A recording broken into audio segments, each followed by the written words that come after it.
Bernard শয়ের major Barbara প্রিমিয়ার্ড হয়েছিল, মানে প্রথম স্টেজড হয়েছিল 1905-এ, আর অ্যাজ আ বুক পাবলিশড হয় 1907-এ। এই বইটার বা এই প্লেটার প্রথম নাম কিন্তু মেজর বারবারা ছিল না। যে টাইটেলটা প্রথমে ছিল সেটা ছিল অ্যান্ড্রিউ আন্ডারশ্যাফটস প্রফেশন। আমার পার্সোনালি মনে হয় যে এটা অনেক বেটার একটা টাইটেল হতো, কিন্তু বার্নার্ড শ সেটাকে চেঞ্জ করে মেজর বারবারা করে দিয়েছেন।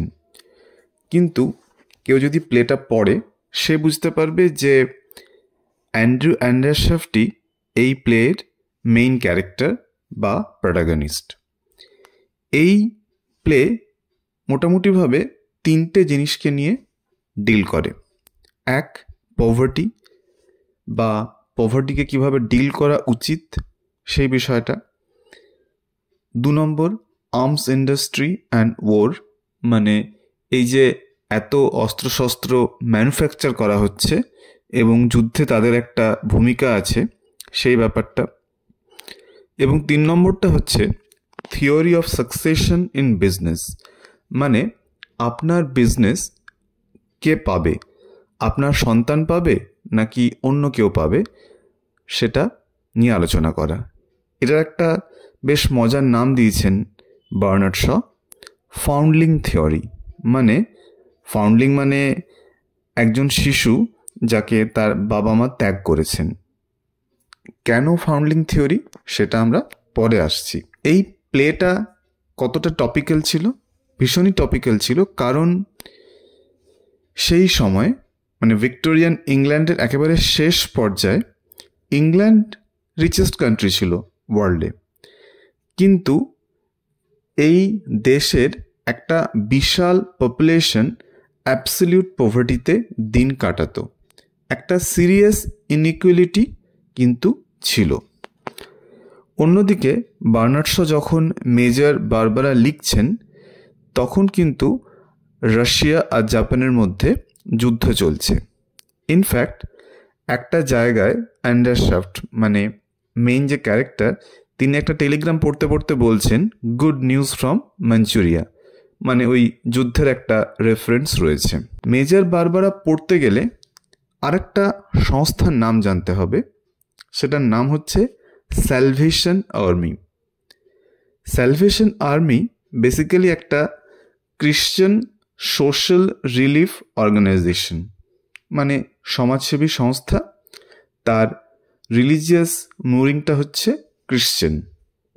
এটা 1865-এ প্রথম স্টার্ট হয়েছিল এবং এর ফাউন্ডার ছিলেন উইলিয়াম বুথ এবং তার ওয়াইফ ক্যাথরিন। স্যালভেশন আর্মি যথেষ্ট নাম করা ছিল এবং আরেকটা ইন্টারেস্টিং ব্যাপার ছিল যে এই সংস্থাটি মেয়েদেরকেও বিভিন্ন জায়গায় প্রিচ করা বা প্রচার করা বা সোশ্যাল ওয়ার্কের কাজে ইনভলভ করা, এই ব্যাপারটাতে তারা বেশ সিরিয়াস ছিল। সুতরাং বলা যায় it was a kind of feminist movement as well. এই জিনিসটাও ছিল। এটা 3টে অ্যাক্টে ভাগ করা আছে। গল্পটি শুরুর আগে এই ফ্যামিলিটি সম্পর্কে একটু জেনে নেওয়া ভালো। লেডি ব্রিটোম্যাটের হাজব্যান্ড হচ্ছেন অ্যান্ড্রিউ আন্ডারশ্যাফট, যিনি আর্মস ম্যানুফ্যাকচারার। কিন্তু এরা দুজন সেপারেট, আলাদা থাকেন, ডিভোর্স হয়ে যায়নি কিন্তু আলাদা থাকেন। কেন আলাদা থাকেন সেটা আমরা পরে জানতে পারবো। এবং ব্রিটোম্যাট এবং আন্ডারশ্যাফটের 3 ছেলে মেয়ে। একটি ছেলে তার নাম স্টিফেন এবং 2টি মেয়ে, একজনের নাম বারবারা যে মেজর বারবারা যাকে বলা হচ্ছে, আর আরেকটি মেয়ের নাম সারা। প্রথম যখন প্লেটা ওপেন হচ্ছে আমরা একটা সেটিং পাই যেটা উইলটন ক্রিসেন্টে, যেটা ইংল্যান্ডের অত্যন্ত পশ মানে অভিজাত মানুষজনদের জায়গা। এখানে আমরা 2টো ক্যারেক্টারকে দেখতে পাই। একজনের নাম লেডি ব্রিটোম্যাট এবং তার ছেলে স্টিফেন। এই দুজনকে আমরা দেখতে পাই। ব্রিটোম্যাটের বয়স মোটামুটি 50-এর এদিক ওদিক, আর স্টিফেনের বয়স 25-এর কম। তাদের যে ড্রয়িং রুমটা সেটা খুব সুন্দরভাবে সুচারুভাবে সাজানো, বোঝাই যায় যে তাদের আভিজাত্য রয়েছে যথেষ্ট। এবং একটা উইকলি রয়েছে দ্য স্পিকার, সেখান থেকে বোঝা যায় এরা বেশ আপার ক্লাস। বার্নার্ড শয়ের স্টেজ ডিরেকশনগুলো এত মাইনিউট হতো যে ক্যারেক্টারটাকে যেন ভিজুয়ালাইজ করা যায় যে কীরকম দেখতে। এবং ব্রিটোম্যাট কথাটা, এই মহিলা যিনি, তিনি কিন্তু লিটারালি ডমিনেট করছেন এই যে কথাবার্তার কনভারসেশন হচ্ছে। মানে ব্রিটোম্যাট হচ্ছেন মা আর স্টিফেন হচ্ছে তার ছেলে, এবং ছেলে রীতিমতো তার মাকে ভয়ই পাচ্ছে। এটা ঠিক যে স্টিফেন হ্যারোতে গেছে, কেমব্রিজে গেছে, ইনফ্যাক্ট ইন্ডিয়া অ্যান্ড জাপানও ভিজিট করেছে, কিন্তু সে মায়ের সামনে একটু জড়সড় হয়ে থাকে। মায়ের উপরে কথা বলার সাহস তার নেই। এবং ব্রিটোম্যাটের কথাবার্তা থেকে আমরা এই ফ্যামিলি সম্পর্কে আরও কিছুটা জানতে পারি। ব্রিটোম্যাটের এক মেয়ের নাম সারা। সারা একজনকে ডেট করছে বা একজনের সাথে এনগেজড, তার নাম চার্লস লোম্যাক্স। চার্লস লোম্যাক্স অভিজাত ফ্যামিলির সন্তান, এবং তার হাতে যখন টাকা আসবে, মানে সে যখন টাকা ইনহেরিট করবে, তখন তার বয়স হবে 35। মানে 35 বছরের আগে চার্লস লোম্যাক্স প্রচুর পরিমাণে টাকা পাবে না। ব্রিটোম্যাটের কথাবার্তা শুনে যেটা মনে হয়, সারা আর চার্লস লোম্যাক্স দুজনেরই যে খুব বুদ্ধিশুদ্ধি আছে তা নয়। তারা শো অফ করতে, পয়সা খরচ করতে, দামি জামা কাপড় পরতে, এগুলো করতেই বেশি কমফোর্টেবল। রোজগারের যে খুব রাস্তা তারা শিখেছে সেরকম মনে হয় না। অবশ্য ব্রিটোম্যাটদের ফ্যামিলি যেরকম ওয়েলদি, তাদের হয়তো সেরকম প্রয়োজনও নেই। ব্রিটোম্যাট আরেকজনকে নিয়ে চিন্তিত, সেটা হচ্ছে তার আর এক মেয়ে, যার নাম বারবারা। বারবারা কিন্তু সারার মতো মোটেই নয়। সে যথেষ্ট ইন্টেলিজেন্ট, ইনফ্যাক্ট সে হয়তো অনেক কিছুই লাইফে করতে পারত। আনফর্চুনেটলি সে জয়েন করেছে স্যালভেশন আর্মিতে। স্যালভেশন আর্মি মানে যেই আর্মিটার কথা আমরা শুরুতেই বললাম, যে সোশ্যাল অর্গানাইজেশনটার কথা আমরা অলরেডি বলেছি। এই বারবারা একজনকে ডেট করছে যার নাম অ্যাডলফাস কুজিন্স। এই অ্যাডলফাস কুজিন্স সে গ্রিক ভাষার প্রফেসর, এবং লেডি ব্রিটোম্যাট এই সম্পর্কটা নিয়ে খুব একটা হ্যাপি নন। কারণ ব্রিটোম্যাটদের ফ্যামিলির যেরকম স্ট্যাটাস, সে অনুপাতে একজন প্রফেসর গ্রিক পড়ান, তিনি কত টাকা এবার রোজগার করবেন, তার সোশ্যাল স্ট্যাটাসই বা কতটা। যেমন ব্রিটোম্যাট কথা বলতে বলতে বলছেন কুজিন্স সম্পর্কে, মানে যাকে বারবারা ডেট করছে তার সম্পর্কে, hmm she has picked up in the street. মানে এই গ্রিক ভাষার প্রফেসরটিকে তো জাস্ট রাস্তা থেকে তুলে এনেছে। আর এখানে একটা ছোট্ট তথ্য জানিয়ে রাখি যে অ্যাডলফাস কুজিন্স সে কিন্তু অস্ট্রেলিয়ায় জন্মেছিল। এখন যে কোনো কারণেই তারা ইংল্যান্ডে আছে, কিন্তু সে জন্মেছিল অস্ট্রেলিয়ায়। তার এই অস্ট্রেলিয়ায় জন্মানোটা এই গল্পে কিন্তু একটা মেজর ফ্যাক্টর হয়ে দাঁড়াবে পরবর্তীকালে।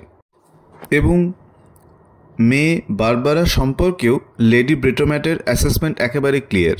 তিনি বলছেন, Barbara shall marry not the man they like but the man I like. আমি যাকে চুজ করব, বারবারা তাকেই বিয়ে করবে। ইনফ্যাক্ট ব্রিটোম্যাট এটাও স্পষ্ট জানিয়ে দিচ্ছেন যে তিনি স্টিফেনকেও নিজের গার্লফ্রেন্ড বা ওয়াইফ চুজ করতে অ্যালাউ করবেন না। উনি বলছেন যে তিনি ভয় পাচ্ছেন Stephen would be taken in by some pretty little nobody. কে জানে স্টিফেন কাকে চুজ করে বসবে, আবার কোনো অর্ডিনারি মেয়েকে চুজ করবে, যেটা ব্রিটোম্যাটদের ফ্যামিলিতে ম্যাচ করবে না। সুতরাং এই কথাবার্তা থেকে আমরা বুঝতে পারছি যে ব্রিটোম্যাট ভীষণ একজন ক্লাস কনসিয়াস মহিলা। আমরা ব্রিটোম্যাটের হাজব্যান্ড সম্পর্কেও জানতে পারি, যার নাম অ্যান্ড্রিউ অ্যান্ডারশ্যাফট। সে খুব বিখ্যাত আর্মস ম্যানুফ্যাকচারার, এবং তার এক পার্টনার আছে যার নাম ল্যাজারাস। তারা কতটা বড়, কতটা সাকসেসফুল, বলা হচ্ছে টুগেদার মানে Undershaft and Lazarus together they keep Europe under their thumbs, মানে লিটারেলি গোটা ইউরোপকে হাতের মুঠোয় রাখে। তা এত পাওয়ারফুল, এত ওয়েলদি হাজব্যান্ডের সঙ্গে কেন উনি সেপারেশনে আছেন, মানে লেডি ব্রিটোমেট কেন দূরে আছেন? এর পেছনে একটা গল্প আছে।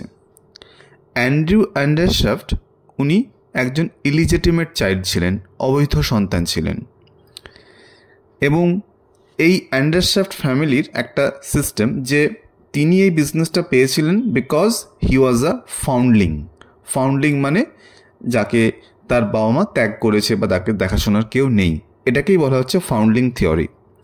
ইনফ্যাক্ট এই যে ব্যবসাটা চলে যাবে এমন কারো হাতে যার পিতৃপরিচয় সে অর্থে নেই, এইটাই হচ্ছে নাকি অ্যান্ডারশাফট লিগেসি। অ্যান্ড্রু অ্যান্ডারশাফট এভাবেই নাকি ব্যবসাটা পেয়েছিলেন। আর এই থিওরি যদি ফলো হয় তাহলে তো স্টিফেনের কপালে দুঃখ আছে, কারণ তার বাবার এত বড় ব্যবসা, এতগুলো ফ্যাক্টরি, সেগুলো তো সে কিছুই পাবে না। এবং এই জায়গাটা নিয়েই লেডি ব্রিটোম্যাটের সঙ্গে তার হাজব্যান্ডের কনফ্লিক্ট। তবে স্টিফেন ব্যবসাটা পাচ্ছে না বলে বা পাবে না বলে তাকে খুব একটা চিন্তিত বলে মনে হয় না। তার বেশ ওপিনিয়ন আছে এবং সে যদি সুযোগ পায় পলিটিক্যাল জার্নালিস্ট হতে চাইবে। এই মা আর ছেলের কথাবার্তার মধ্যে 4টে নতুন ক্যারেক্টার চলে আসে। নতুন ক্যারেক্টার মানে যাদের নাম শুনছিলাম তাদেরকে দেখা যায়। বারবারাকে দেখতে পাই, সে স্যালভেশন আর্মি ইউনিফর্মে আছে, সে মেয়েলি যে সাজ পোশাক তার ধার ধারে না। সারা কিন্তু অবশ্যই ফ্যাশনেবলি ড্রেসড। চার্লস লোম্যাক্স আছে। অ্যাডেলফাস কুজিন্স বেশ ইন্টেলেকচুয়াল একটা লুক রয়েছে, চশমা পরে রয়েছে। বারবারা কিন্তু বেশ মজা করতে ভালোবাসে। সে চার্লসকে চলি বলে ডাকছে আর অ্যাডেলফাসকে ডরি বলে ডাকছে। বারবারার মধ্যে বেশ একটা মজা করার টেন্ডেন্সি দেখা যায়। এবং প্রথমে একটু হাই হ্যালোর পরে ব্রিটোম্যাট ফার্স্ট বম্বটা ড্রপ করেন। তিনি জানান, নাও listen to me children, your father is coming here this evening. সবাই অবাক, তারাও জানতো না যে অ্যান্ড্রু অ্যান্ডারশাফট এই বাড়িতে এতদিন পরে আসবেন। অ্যান্ড্রু অ্যান্ডারশাফট আসেন, তার যথেষ্ট বয়স হয়েছে এবং অ্যান্ড্রু অ্যান্ডারশাফটের একটা লম্বা স্টেজ ডিরেকশন রয়েছে যেটা প্লেটা পড়লে বোঝা যাবে। তাকে সাধারণভাবে ইজি গোয়িং এল্ডারলি ম্যান হিসেবে দেখানো হচ্ছে অন দ্য সারফেস, কিন্তু he has a watchful face who has learned by experience. Andrew Undershaft একজন এমন মানুষ জীবনের এক্সপিরিয়েন্স থেকে তিনি অনেক দূর শিখেছেন। এবং আমরা দেখে বুঝতে পারি দৃশ্যটা যে অ্যান্ড্রু কিন্তু অনেক দিন পরে তার ফ্যামিলিকে মিট করছেন। ইনফ্যাক্ট তিনি অ্যাডেলফাস কুজিন্সকে নিজের ছেলে বলেই তো ভেবে নিয়েছিলেন। এটাই হচ্ছে বার্নার্ড শয়ের মজা। বহুদিন পরে দেখা হচ্ছে নিজের সন্তানদের সাথে, একটা সেন্টিমেন্টাল মোমেন্ট তৈরি করা যেত, বার্নার্ড শ করলেন না। তিনি প্রথম দৃশ্যেই দেখালেন যে এতদিন পরে নিজের ছেলে মেয়েকে দেখছেন যে অ্যান্ড্রু অ্যান্ডারশাফট অ্যাডেলফাস কুজিন্সকেই নিজের ছেলে বলে ভেবে নিয়েছেন। এটা কিন্তু ভীষণ ফ্রয়েডিয়ান একটা স্লিপ। হতে পারে যে এই গ্রিক ভাষার প্রফেসর অ্যান্ড্রু অ্যান্ডারশাফটের নিজের সন্তান নয়, কিন্তু আমরা বলেই রাখি এই যে বিশাল ব্যবসা সেটা আলটিমেটলি এই গ্রিক ভাষার প্রফেসরের হাতেই যাবে। সুতরাং আমরা ধরে নিতে পারি অ্যান্ডারশাফটের বায়োলজিক্যাল সন্তান না হলেও ইন টার্মস অফ ভিশন অ্যান্ডারশাফটের যে লিগেসি সেটাকে কুজিন্স এগিয়ে নিয়ে যেতে পারবে। অ্যান্ডারশাফট কীরকম মানুষ একটা উদাহরণ দিই। লেডি ব্রিটোম্যাট খুব সিরিয়াস মহিলা, তিনি বারবারাকে একটু বকাবকি করছেন যে don't speak like a street girl. তখন অ্যান্ডারশাফট তাকে বলছেন, never mind me my dear, as you know I am not a gentleman and I was never educated.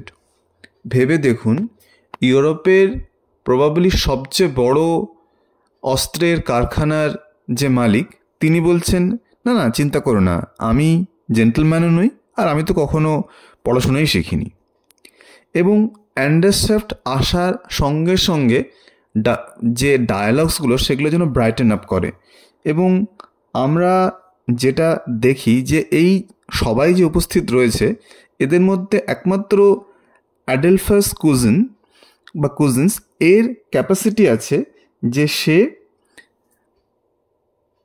অ্যান্ডারসেফটের ওই টাং ইন চিক হিউমার সেটার সঙ্গে পাল্লা দিয়ে কথা বলতে পারে। অ্যান্ডারসেফট এটা জেনে বেশ মজা পান যে তার মেয়ে স্যালভেশন আর্মি জয়েন করেছেন। উনি বলছেন মন্দ না, কিন্তু আমি যদি জয়েন করি এর মোটো বা এর সিম্বল আমি চেঞ্জ করে দেবো, এর মোটো হবে ব্লাড অ্যান্ড ফায়ার। এমনকি অ্যান্ডারসেফট এটাও বলেন, the more destructive war becomes the more fascinating we find it. যুদ্ধ যত ধ্বংসাত্মক হবে সেটা তত বেশি নাকি ইন্টারেস্টিং হবে। এবং উনি গর্ব করে বলেন যে উনি যে প্রফিট করেন সেটা তিনি আরও বেশি খরচ করেন রিসার্চ, এক্সপেরিমেন্ট এসবের জন্য, যাতে খুব ইমপ্রুভড মেথডে মানুষকে মারা যায় এবং সম্পত্তি ধ্বংস করা যায়। মানে অ্যান্ডারসেফট মানুষটা মজা করছেন নাকি সিরিয়াসলি কথাটা বলছেন আপনি বুঝতে পারবেন না। এবং তিনি তার মেয়েকে মুখের ওপর বলে দেন, Christmas card moralities on peace are no use to me, যে তোমাদের এই ক্রিশ্চানিটি, মোরালিটি এগুলো আমাকে কোনোভাবেই অ্যাট্রাক্ট করে না। অ্যান্ডারসেফট বলেন যে ঠিক আছে, আমি তোমাদের স্যালভেশন আর্মির ক্যাম্পে যাব, কিন্তু তাহলে বারবারা তোমাকেও আমার সাথে একদিন আমার ফ্যাক্টরিগুলো দেখতে আসতে হবে। তো চ্যালেঞ্জ অ্যাকসেপ্টেড। অ্যাক্ট 2 এর শুরুতে আমরা ওয়েস্ট হ্যাম আর্মি শেল্টারে যাই। এটা লন্ডনের একটা ওয়ার্কিং ক্লাস এরিয়া। অবস্থা খুব খারাপ, খুব শীত, হাইজিনের ব্যবস্থা নেই, খাওয়া দাওয়ার ব্যবস্থা নেই। দুটো ক্যারেক্টারকে দেখি, রামি মিচেন্স, স্নবি প্রাইস। তারা স্যালভেশন আর্মিতে এসেছে, তারা কিন্তু কোনো ধর্মের টানে আসেনি, তাদের কথাবার্তা থেকেই বোঝা যায় তারা একটু খাবার টানে এসেছে। কিন্তু এই যে আর্মি শেল্টার সেটার অবস্থা একেবারেই ভালো নয়।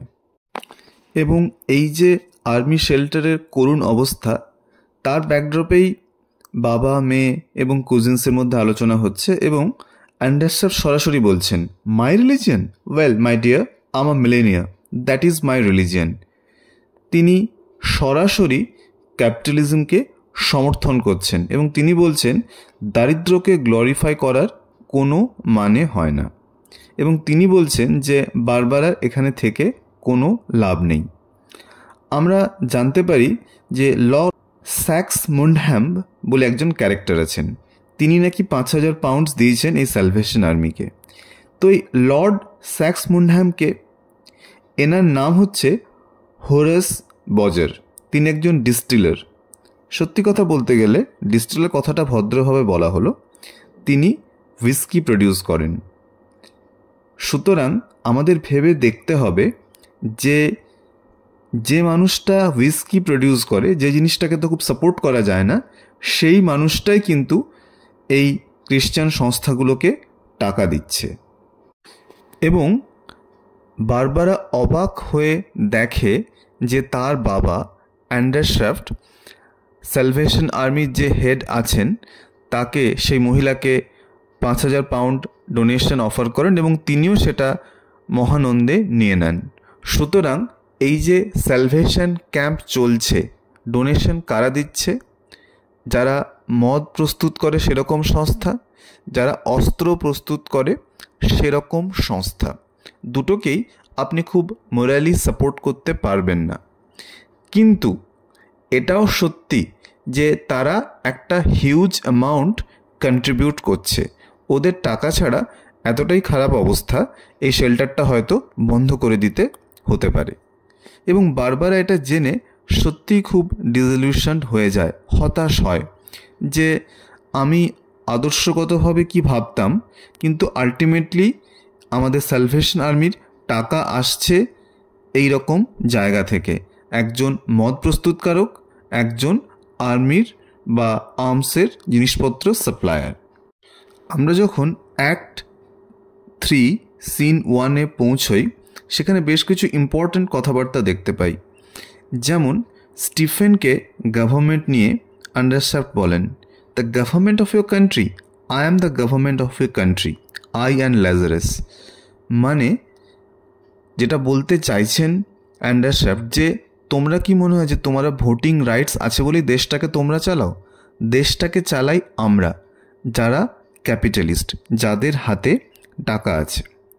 আবার অ্যান্ডারস্যাফট কুজিন্সকে বলছে যে ফ্যাক্টরিতে আমি কিভাবে ডিসিপ্লিন রাখি, যে কীভাবে আমি অশান্তিটাকে ঠেকিয়ে রাখি। Of course they all rebel against me theoretically, practically every man of them keeps the man just below him in his place. সুতরাং একটা কাইন্ড অফ স্ট্রং ডিসিপ্লিন আন্ডারস্যাফটও মেনটেন করছে। এবং প্রত্যেকটা ইন্ডাস্ট্রি, প্রত্যেকটা ব্যবসায় কিন্তু এভাবে রান করা হয় যে আপনার যে সাবঅর্ডিনেট তাকে আপনি দমিয়ে রাখবেন, আবার আপনাকে দমিয়ে রাখবে আপনার ওপরে যিনি আছেন। সেটা অ্যান্ডারস্যাফট খুব খোলাখুলি বলছেন। আপনার ভদ্রলোককে পাগল মনে হতে পারে, কিন্তু উনি কোনোভাবেই হিপোক্রিট নন। অ্যাক্ট 3 সিন 2-তে আমরা একটা অন্য জায়গায় যাই। জায়গাটার নাম কি? পেরিভেল সেন্ট অ্যাড্রুজ। এটা একটা সুন্দর শহর। এটা দুটো মিডল সেক্স যে হিলস আছে তার মধ্যে। এই শহরেই অ্যান্ডারস্যাফটের ফ্যাক্টরি আছে এবং এই শহরেই যারা ওর ফ্যাক্টরিতে কাজ করে সেই সমস্ত লোকজন আছে। এবং এই যে শহরটা, এটা খুব সুন্দর, কারণ এখানে ধোঁয়া নেই, পলিউশন নেই, বিভিন্ন কর্মচারীদের জন্য ইন্স্যুরেন্সের ব্যবস্থা আছে, লাইব্রেরির ব্যবস্থা আছে, প্লেগ্রাউন্ড আছে, সমস্ত জায়গাটাই ভীষণ সুন্দর। এবার একবার মনে করে দেখুন যে স্যালভেশন আর্মির কী অবস্থা ছিল। চারিদিকটা নোংরা, অর্থাভাব, খাদ্য নেই। সে তুলনায় কিন্তু এই যে ছোট্ট শহর, যেটা লিটারেলি অ্যান্ডারস্যাফট নিজের হাতে তৈরি করেছেন, সেটা অনেক বেশি সাজানো গোছানো। হ্যাঁ, হতে পারে যে এই শহরে সমস্ত ডেডলি ওয়েপন্স তৈরি হয়, কিন্তু এই শহরটা অনেক সুন্দর, অনেক গোছানো। শেষমেশ একটা তর্ক বাঁধে যে কুজিন্সকে আদৌ এই ফ্যাক্টরির দায়িত্ব দেওয়া যায় কিনা, কারণ কুজিন্স কি ফাউন্ডলিং। এবং এখান থেকে একটা মজার তথ্য বেরিয়ে আসে, যেটা শুরুতে বলেছিলাম, যে কুজিন্সের যে মা, সে আসলে তার বাবার মৃত স্ত্রীর বোন ছিল। বেসিক্যালি বাবা মাসিকে বিয়ে করেছে কুজিন্সের ক্ষেত্রে। সুতরাং সেই হিসেবে দেখলে কুজিন্সও ফাউন্ডলিং, কারণ তার বাবা মায়ের যে বিয়ে সেটা কিন্তু ইংল্যান্ডে লিগ্যাল নয়। সুতরাং সব কিছু পাচ্ছে কুজিন্স, মানে ব্যবসা বা অন্যান্য কিছু। এই প্লটের জায়গাটাকে আমার একটু দুর্বল মনে হয়েছে, যে কুজিন্সকে ফাউন্ডলিং দেখাতেই হবে, এটা কি সত্যিই খুব প্রয়োজন ছিল? সেটা নিয়ে দ্বন্দ্ব আসতেই পারে। এবং প্লেটা মোটামুটিভাবে এভাবেই শেষ হয় যে আমরা দেখতে পাই যে স্যালভেশন আর্মির যে ভূতটা, সেটা বারবারার ঘাট থেকে নেমে যায়। এবং আমরা যখন প্লেটা শেষ হয় আমরা বুঝতে পারি যে কুজিন্সই হয়তো ব্যবসাটা টেক ওভার করবে অ্যান্ডারস্যাফটের কাছ থেকে, এবং তার সঙ্গে থাকবে বারবারা। এই প্লেটার 2-3টে বিষয় আছে যেটা আমাকে ভীষণ ইন্টারেস্ট করেছে। তার একটা বিষয় হচ্ছে ক্যাপিটালিজম। ক্যাপিটালিজম মানে পুঁজিবাদ। এবার ক্যাপিটালিজম জিনিসটা নিশ্চয়ই ভালো নয়, কারণ যারা গরিব তারা এই সিস্টেমে খুব সাফার করে, কারণ ক্যাপিটালিজম ইকুয়ালিটিতে বিলিভ সত্যিই করে না। কিন্তু আবার এটাও সত্যি যে একটা বড় স্ট্রাকচার গড়ে তুলতে হলে ক্যাপিটালিজমের সাহায্য ছাড়া চলবে না। এটা হতে পারে যে আমাদের দেশে যে বিভিন্ন কোম্পানিজগুলো আছে, আম্বানি, আদানি, রিলায়েন্স বা টাটা বা অন্যান্য যে যে কোম্পানিগুলো আছে, তারা হয়তো অনেক ক্ষেত্রে তাদের কর্মচারীদের এক্সপ্লয়েট করে, গরিব চাষিদের জায়গা থেকে সরিয়ে দেয়। আবার এটাও সত্যি যে দেশের যে বড় বড় রিয়েল এস্টেট, শপিং মল, যেটাকে আমরা ডেভেলপমেন্ট বলি সো কল্ড, সেগুলো কিন্তু এই ক্যাপিটালিজমের মাধ্যমেই গড়ে ওঠে।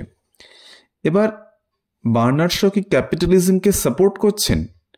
এরকম স্টেটমেন্ট দিতে যাওয়াটা রিস্কি হবে সেটা মনে হয় না। উনি শুধু রিয়েলিটিটা দেখাচ্ছেন যে ক্যাপিটালিজম ছাড়া লং ডেভেলপমেন্ট বলতে সাস্টেনেবল ডেভেলপমেন্ট, একটা লং স্ট্যান্ডিং ডেভেলপমেন্ট, সেটা কখনো পসিবল হবে না। সুতরাং ক্যাপিটালিজম এই প্লের একটা বড় বস্তু। এর সঙ্গে আরেকটা পয়েন্ট অ্যাড করতে চাই যে বার্নার্ড শ কিন্তু যুদ্ধ নয় শান্তি চাই এরকম কোনো স্লোগান দিচ্ছেন না, কারণ উনি বলতে চাইছেন যে মডার্ন সিভিলাইজেশনের একটা অংশ, এটা হবেই, এবং যারা অস্ত্র ব্যবসায়ী তারা অবশ্যই ফুলে ফেঁপে উঠবে। এটা থেকে তাদেরকে আটকানোর কোনো রাস্তা নেই। অবশ্যই এটা ভাবতেই হবে যারা ভালো অস্ত্র ম্যানুফ্যাকচার করতে পারবে তাদের হাতেই সবচেয়ে বেশি টাকা থাকবে, যেভাবে অ্যান্ডারশাফট অ্যান্ড লাজারাসের হাতে আছে সেটা দেখানো হচ্ছে। আজকে আমেরিকার হাতে এত টাকা, তার অবশ্যই একটা কারণ যে তারা খুব ভালো অস্ত্রশস্ত্র ডেভেলপ করতে পারে, যেটা আমরা আমাদের মতো থার্ড ওয়ার্ল্ডের কান্ট্রি আমরা কিনি। এবং এই প্লের সবচেয়ে ইন্টারেস্টিং পয়েন্ট আমার লেগেছে এই ফাউন্ডলিং থিওরি। মানে অ্যান্ডারশাফট বলছেন যে আমি নিজে ফাউন্ডলিং ছিলাম এবং আমি এই ব্যবসা দিয়ে যাব এরকম একজন মানুষকে যার কেউ নেই, যে নিজের শক্তিতে দাঁড়িয়েছে।